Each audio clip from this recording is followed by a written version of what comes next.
thanks everyone for coming down this morning. I appreciate you waking up early, not sleeping in, watching cartoons, and learning something.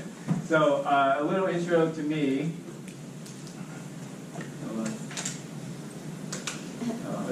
Okay, I do work here at IBM Design, and I actually started out in design first.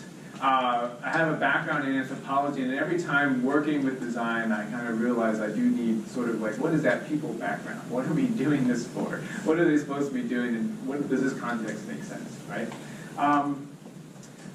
The thing that I think you guys came here for, and some people asked me about, was, well, okay, you know, can design break the cohesive experience, right? And so I'll get to that after a few introductions, but I really wanted to start you off with the thing you left really early this morning, which was your home, your bed, right? Someplace warm that you decided, okay, this is someplace that you know the rules to, you don't have to think about, you don't have to second guess yourself, right? So I left that this morning, and I had to think about, like, what is this safe place that we're always looking for, right? And so for me, my home started in central New Jersey where I grew up, right? And have you ever, anyone from New Jersey? I have family there, and I'm fairly familiar. You're okay. No one ever raises their hand. Peter, thank you. Because they're like, no, I'm not from there. I had a long story as to why I left, but the short story is that I had to leave. And I went to school in central Pennsylvania, where I made a second home, where I went to college, right? And then eventually, after I graduated, I went to Japan, and I created a third home. And so in each of those places, the rules were slightly different. And I had to become adjusted to them. I was looking for that challenge, right? How are they different? And so, in a previous life, I was an English teacher in Japan. Has anyone been to Japan? Oh, see, people do raise their hands for that. Nice. I think it's a tourist thing, right? No one goes to New Jersey for tourism. So in Japan, we had to learn a lot of rules, and some of those things, basically, one, you want to feel normal. The other one, you kind of want to kind of experiment and expand your boundaries. Eventually, we got so comfortable with these rules that we became guides for U.S. High school students who wanted to come over to Japan, right? And so for a month, we led about 50 students 2 summers in a row through Tokyo and Kyoto. And part of that program was taking students to a homestay, right? So they wanted to leave their homes and then come to a home in Japan where the Japanese parents and family wanted to introduce their way of living, right? And so if you ever done a homestay, or actually if you ever been to a suburb in Japan, they worked for decades to try to copy our Western look, if you will, of a home, a suburban home. And right now there's a little tingle in your head, you're like, that doesn't look like my house, right? And it doesn't, because it's a third the size of your house, right? It fits within a Japanese aesthetic, so to speak. It fits within the requirements of a Japanese suburb, which is tiny, right? But it kind of is, in a way. The first thing you do when you step into a house is that you hit the #1 rule, which is, what is this? Actually, what's happening here? Does anyone know? Take off your shoes. You guys are gross. I kind of knew it. I learned it as well when I first went to Japan. The other thing, and it depends on houses, but most of the time, yes, you're a homestay student, but you're also a guest. And guests get the guest slippers. So your outside shoes go off, right? Kind of like Mr. Rogers, and then your indoor shoes go on.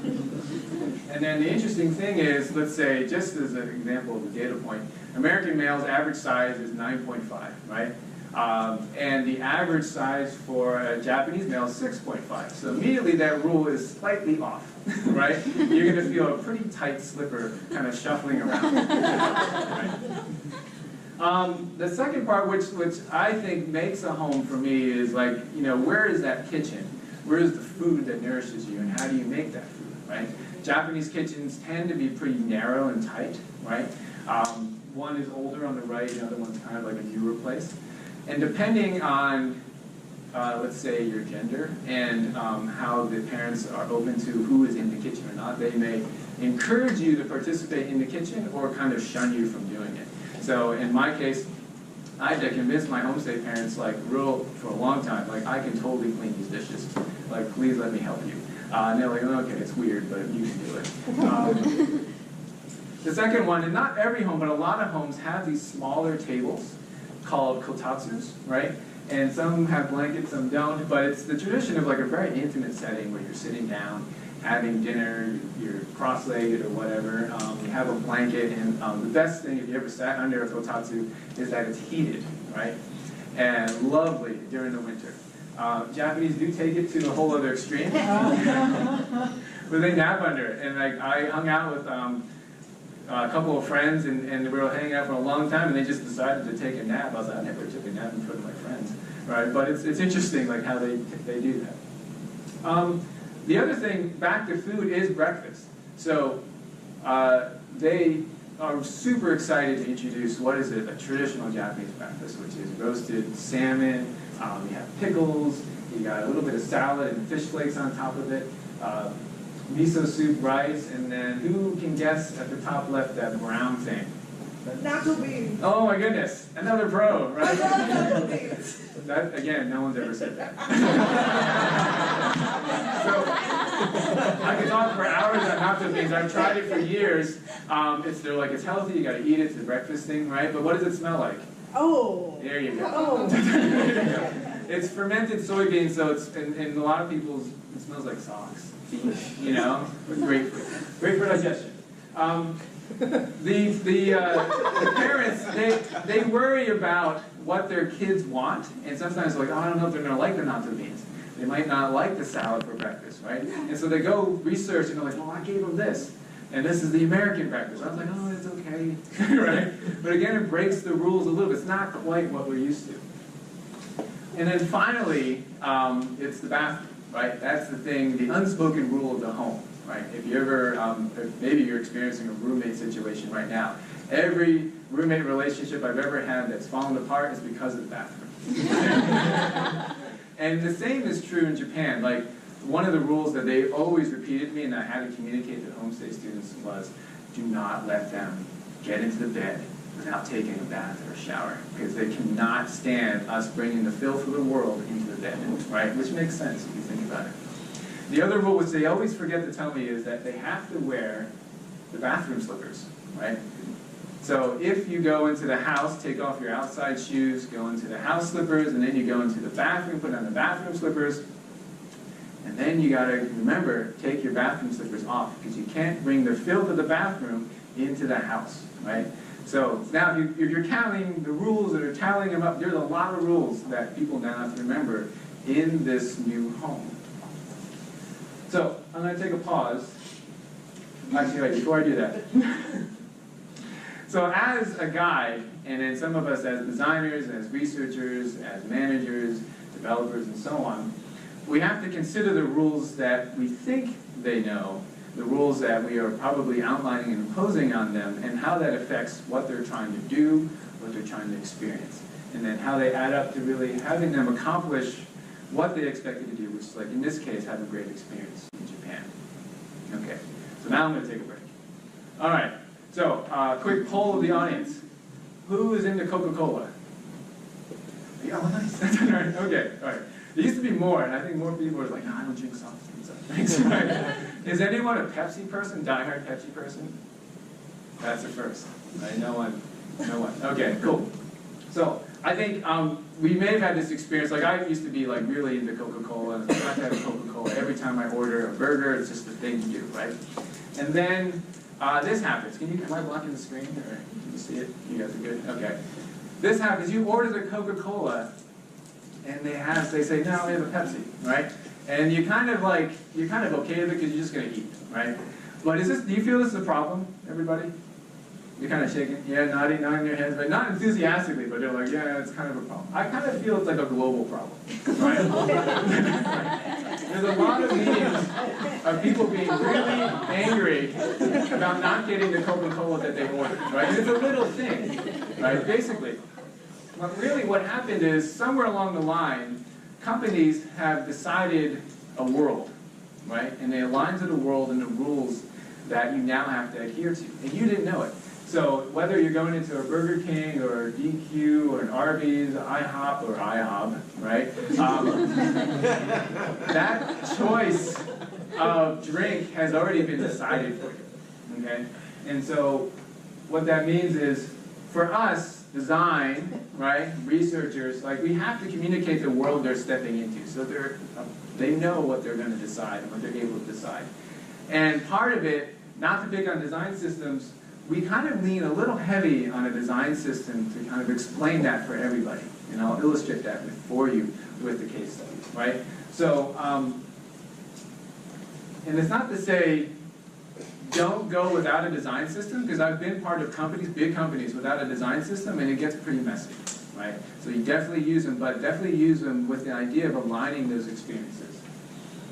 So, I just want to introduce my team, how we work, and then how we work on this case study. So I have a small team in IBM Public Cloud, and how we work, I don't know if anyone knows anyone here. Don't tell them I was here, right? Okay. Just joking, just say hi. We have a model of embedded research. So where we take a squad model of designers, product managers, developers, put them together with a researcher on that team.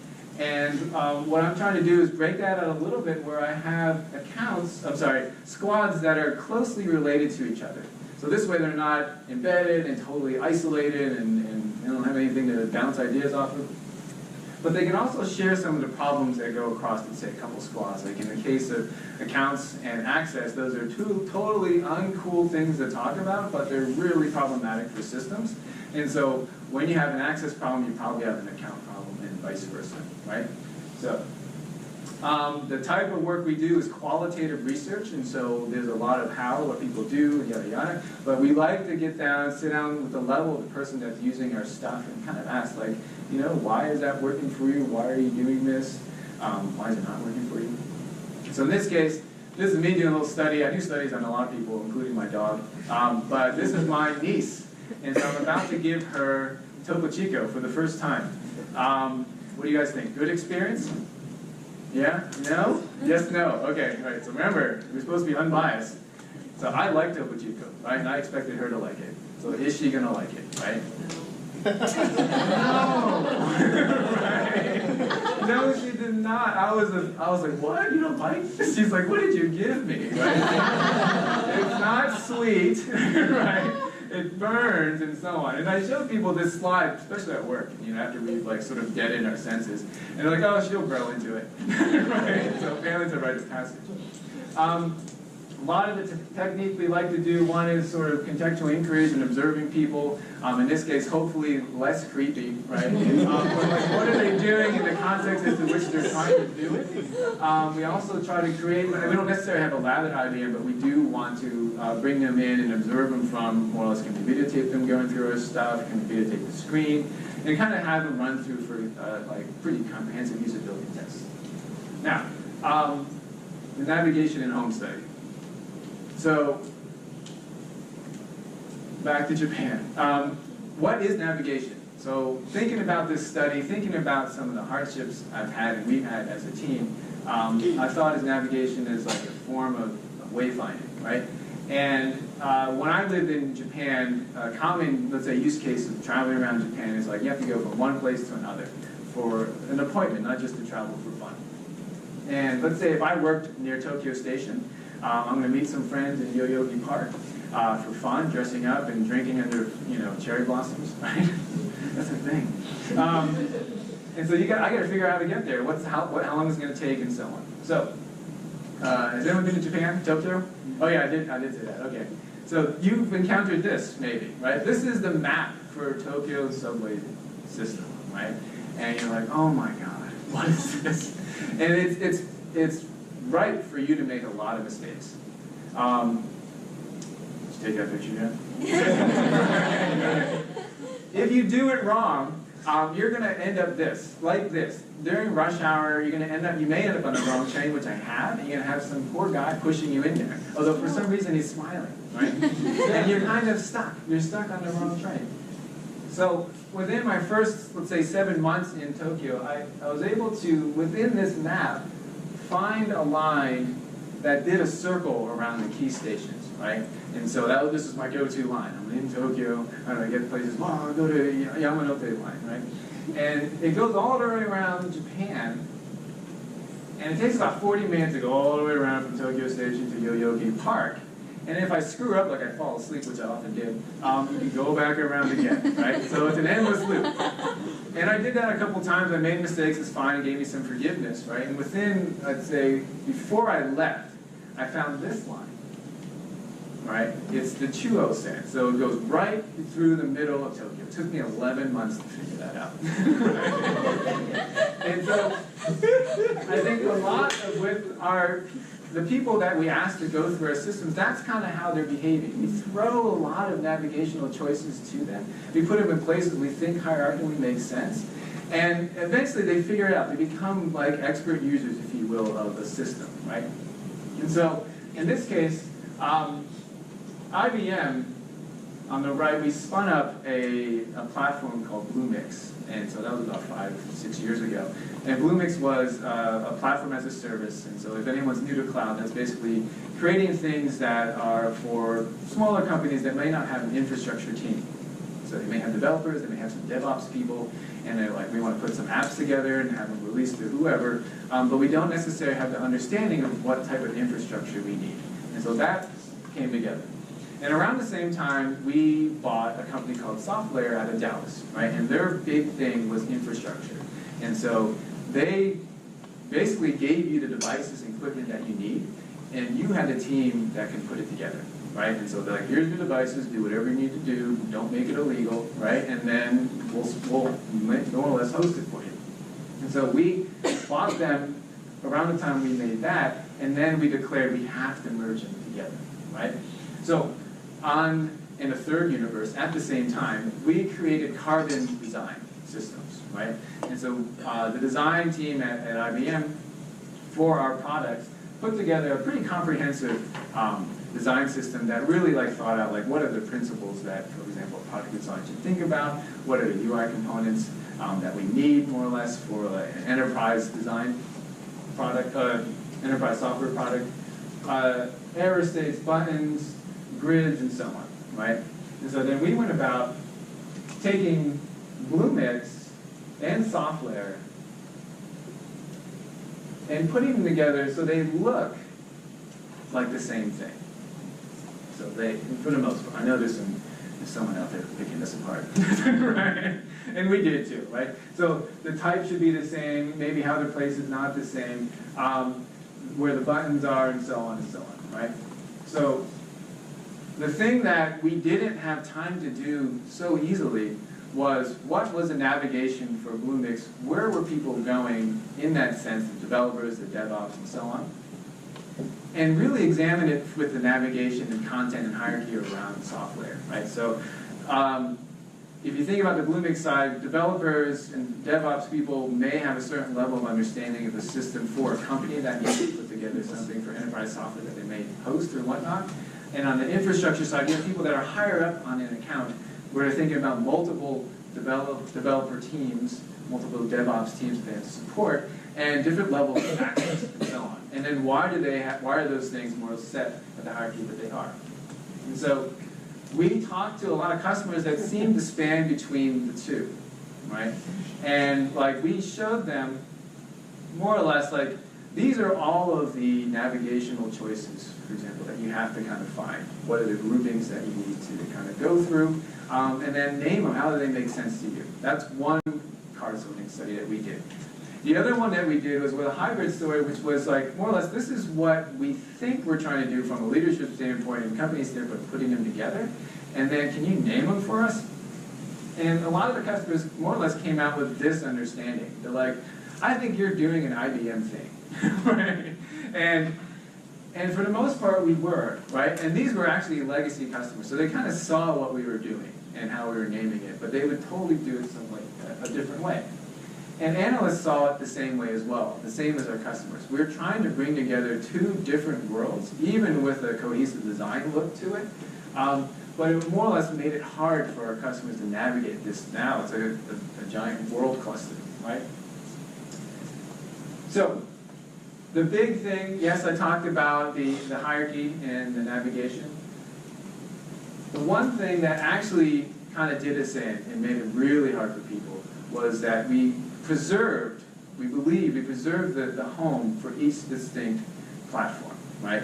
So the developers, we thought, would kind of stay in that developer world on the left. They would go through the navigation, maybe purchase some things, maybe tie them together, and they would always go back to that dashboard, right? And then the infrastructure people, the admins and so on, they would stay on their side. So they would purchase their devices, they would link them up, get their IPs and all that stuff, and they would always stay in that realm. And it actually wasn't true. There were some places where they crossed over. In one case I'll show you, where someone needed to spin up a virtual machine to put an app on it and just throw it up for like a big proof of concept, right? So they would actually start on the left side by it, and they would be shot over to here. And then a lot of times they would try to go back to home, and then they get lost, right? The home part, the thing that they were used to, right? They might not get necessarily the navigation of the whole thing, but that thing resets it for them, and we kept changing it for them. So, as time passes, right, we do the thing that companies do. We kind of fight for, like, what do we need to change, what's important, what's wrong, and then how do we merge these two different things together. So we did eventually, as of December, make some big improvements.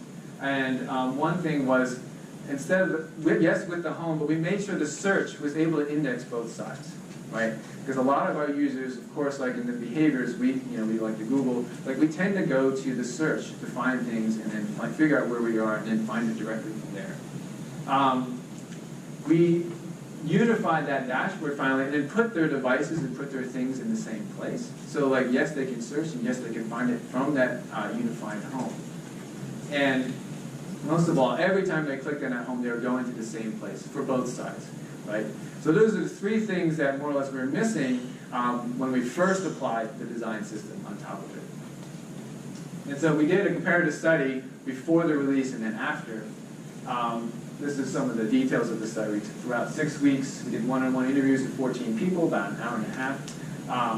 And we had them go through these tasks just to buy a virtual machine, right? Or get a virtual machine and set it up and configure it. So can they find it? Can they discover it? Can they buy that thing? Can they search for it? Can they tag it? And can they see what that thing's doing on the system, right? How much money are you spending? How much memory are you using? All right. And so we collected a couple key data points, and one I'll point out in this presentation is like, did they actually complete the task, right? And then how difficult was it? Or in this case, I phrased the question like the ease of use.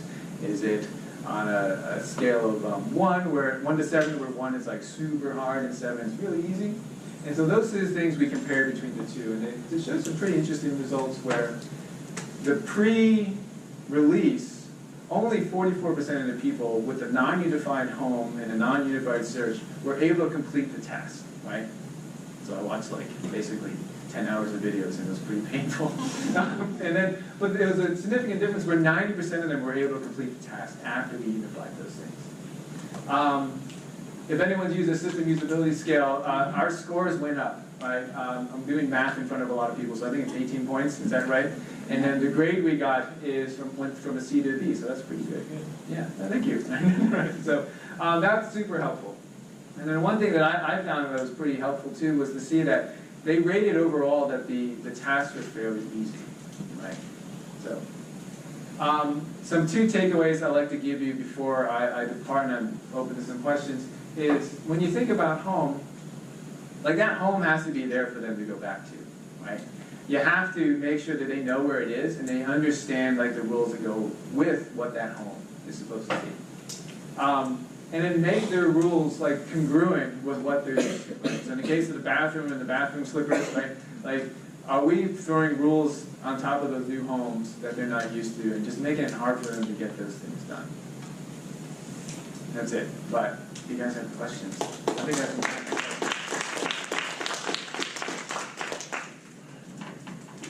Yes, So Lauren. instead of 2 homes, can you give me thought to maybe having a secondary nav that would take you from the home to this is my world and this is my other world?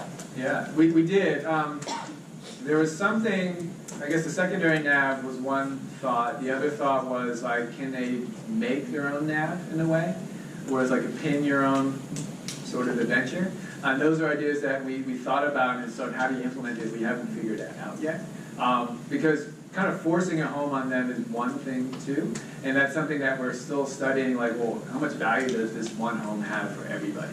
And then sort of on the is there a general population that finds it very valuable, or actually are there key people on the fringes of the users that need specific types of homes? So that's something we need to look into. Yeah. Antonio. So doing your usability test, Yeah. so I find that you start to see patterns after about 5 people. So with your redesign of IBM, how many people did you test? When did you start seeing patterns? Yeah, we tested 14 people, about 7 on each side, I think it's 7 or 8 and 6. And I agree, like you start to see patterns around 3 and 5, and people always wonder, I think from a user research standpoint, well, how many people are enough, right? So one thing that I'm pretty cognizant of right now is like, yes, I start to see patterns early, and then the other truth I'm holding in my head, if it's a truth, is that I'm probably bringing some biases to this study as well. So if I'm seeing a pattern, why am I seeing that pattern now? And then what I like to do also is get a few extra people, so, because there's going to be weird things that happen. People that have, like, for whatever reason, not a great experience going through our product, and it kind of throws off the data, right? So just have a few more people to kind of flatten out, if you will, or even out the data that comes out of it. Like one, I'm going to use sports for a rare moment in front of people, but a sports analogy is like, for football, you can have like any 2 teams that come together, and often quoted as like a lot of things can happen. The wind can be off, certain key players can be hurt, and then one team can actually beat another team that wasn't slated to win it, right? Well, if you play them long enough over a certain period of time, like the better team will win. So, like that's where I'm looking for more time and more people. So, yeah. Yes. So what do you think most contributed to that gain in assessment?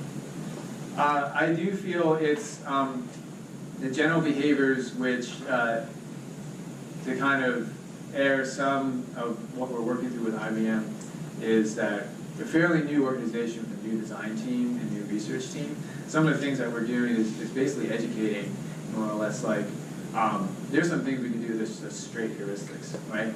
And so the findings we had is just basically straight heuristics, like a constant home, right?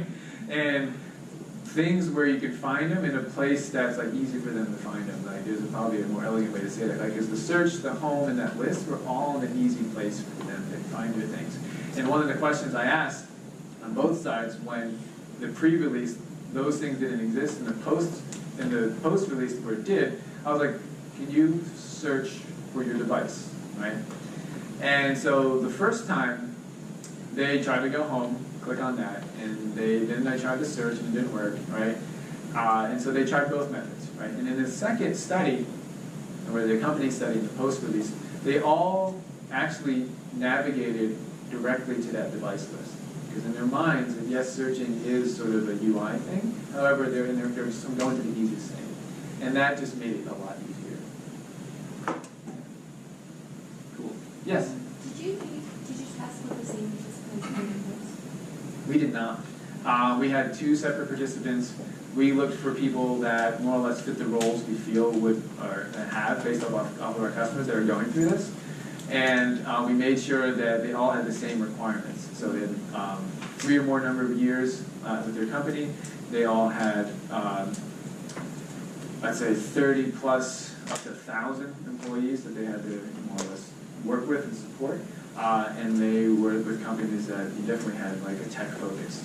So that way it kept the consistencies on both sides. Yeah. Yeah. Cool. Yes? So how did you get these participants? How do we get them? Ooh, the magic number. So we use, in a pinch, we got Respondent, if anyone's used Respondent before. And so that's able to get people through LinkedIn. They're not necessarily our customers, all of them, but they were fast and they were qualified, at least through LinkedIn, that they are actually working in these things. Because I know when you use certain recruiters that are out of your control, a lot of times people kind of game the system. That's something as researchers you have to be careful about because they're not necessarily actual people you should be testing with. For our future studies, we're working on getting quicker turnarounds with customers in a way that don't annoy them, right? Because that's the trick. You tend to deal with accounts that they don't necessarily have schedules that fit more or less our product, life cycles and all that stuff. So, yeah, cool. Awesome. Thank you.